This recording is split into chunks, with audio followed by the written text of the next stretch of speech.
Notre invité, il est né à Tourcoing, surnommé le faux prince arabe. Son histoire, ses escroqueries ont déclenché un emballement médiatique en France comme en Belgique il y a quelques années. Aujourd'hui, il se livre dans un livre autobiographique, Mille et une esbroufs. Abdelkarim Serrani, avec ce titre, le ton est donné, on peut le dire. Vous reconnaissez que vous avez dupé pas mal de monde, Mille et une esbroufs. Oh, duper pas mal de monde n'est pas un euphémisme, vu la manière dont vous le dites. Oui, clairement. Mais le titre était voulu?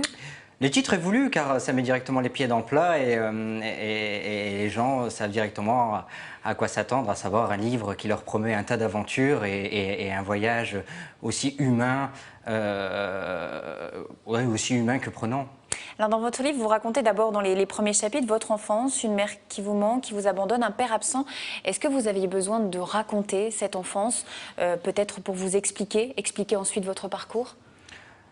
Non, je suis parti sur une autobiographie et j'ai tenu à expliquer mon enfance, car les gens me connaissaient au travers des médias, au travers du faux prince arabe seulement. Et j'ai voulu me rapprocher d'eux, d'aller à leur rencontre et de leur dire voilà où j'ai grandi, voilà qui sont mes parents, voilà d'où je viens et voilà peut-être en partie ce qui m'a amené à être l'homme que j'étais encore il y a 5 ans de ça. Est-ce que dire tout ça, c'est un moyen de vous faire pardonner aussi, peut-être inconsciemment? Me faire pardonner auprès de qui? Je veux dire, à partir de la justice m'a condamné, j'ai payé ma dette envers la société, point barre.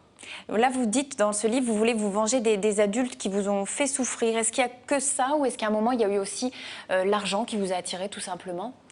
Écoutez, Madame Lefebvre, c'est bien beau, mais avec mes esbrouferies, je ne me suis jamais enrichi. Je n'ai jamais dépossédé une personne de son argent, j'ai juste profité de biens et de services en me faisant passer pour un prince saoudien. Très tôt, quand même, à l'école primaire, vous aviez des pigeons victimes de ventroupe. Je reconnais quand même, reconnaissez-le aussi. À un moment, vous dites votre professeur, quand vous étiez très jeune, vous avez vu l'argent dans le portefeuille. Ça vous a quand même attiré. Vous Ouais, parlez ensuite de proie. C'était une anecdote de gamin qui était bien formulée et bien tournée. Une anecdote de gamin avec ces petits larcins de gamins voilà, qui sont à prendre pour ce qu'elles sont. Mais concernant quand même les hôtels de luxe, les restaurants, c'était quand même un milieu particulier. Peut-être un milieu aussi que vous rejetiez dans votre enfance et que finalement, ensuite, vous a attiré.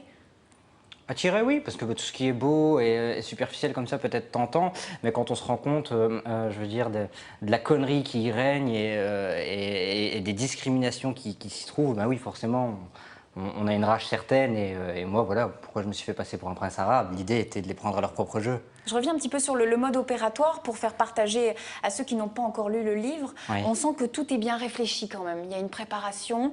Est-ce que vous agissez en fonction de la personnalité de votre proie, entre guillemets? Est-ce que vous détectiez les failles? Comment ça se passait? Oui, comme dans tout système, parce que je veux dire, je m'en suis surtout pris à des institutions bancaires. L'idée, oui, est je veux dire, avant de monter une arnaque, c'est 80% de préparation et 20% d'action. Je veux dire, si votre préparation est bien faite sur le terrain, ça sera qu'un jeu d'enfant. Et donc oui, c'est clairement l'idée du bouquin, c'est de pouvoir permettre aux lecteurs de rentrer à l'intérieur de la peau des escrocs et de voir de quelle manière ils agissent. On connaît différentes histoires d'imposteurs. Là, il y a une phrase qui m'a marquée dans votre livre. Vous dites à un moment, je suis en apesanteur. Est-ce que c'est comme une drogue à un moment? Ça marche une fois et vous dites, je vais continuer.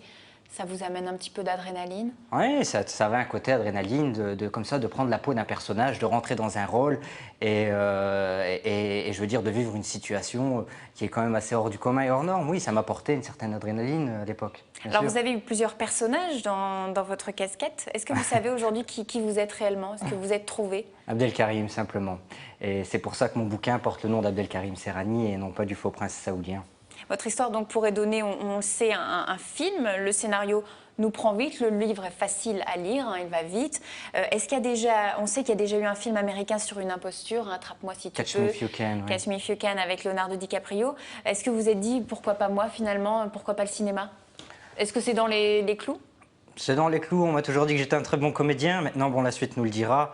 Quand on a un lourd passé derrière soi, il faut savoir l'enterrer, il faut savoir passer au-dessus. C'est ce que je fais maintenant depuis 4 ans. Et en créant ce livre, c'est une manière pour moi de passer à autre chose et de permettre aux gens de mieux comprendre ce qu'était ma vie au travers d'un livre écrit par moi. Est-ce qu'on vous a pas dit aussi à propos du livre, est-ce que c'est pas un peu culotté d'écrire ce livre après tout ça, de se faire du business, même si je crois que vous ne prenez pas d'argent sur le livre? Non, pas du tout. Non, c'est une manière pour moi de de communiquer avec les gens et d'aller à leur rencontre. Ils me connaissent au travers de la presse, mais au final, ils ne savent pas qui est Abdelkarim Serrani. Et je pense qu'on a tous des parcours de vie, on peut tous être source pour l'autre, on peut tous être un enrichissement pour l'autre. Et moi, j'espère pouvoir apporter à des jeunes l'idée de leur dire, ben voilà, moi j'ai fait des erreurs, ne faites pas les mêmes et profitez de cette chance de vivre dans des pays comme la France où on vous donne un certain nombre d'armes pour réussir. Donc donnez-nous un petit peu la suite pour vous. Vous êtes condamné à 42 mois de prison, c'est bien ça, vous avez fait appel et l'argent du livre, ce sera donc pour rembourser les parties civiles? Oui, ça a été remboursé en partie, oui. Merci beaucoup Abdelkarim Serrani. Donc votre histoire, vos aventures à découvrir dans ce livre Mille et une esbroufes, vous le voyez, publié donc aux éditions distribuées au Furet. Ouais. Bientôt, prochainement? Ah, ça y est, c'est fait au Furet et à la librairie. Je crois qu'il y a eu ça a été, il n'y a plus du tout d'exemplaires en Belgique, je crois. Oui, ça a été sold out. Voilà, c'est sold out en Belgique et il arrive en France au Furet aux éditions Luc Pire. Merci Abdelkarim Serrani.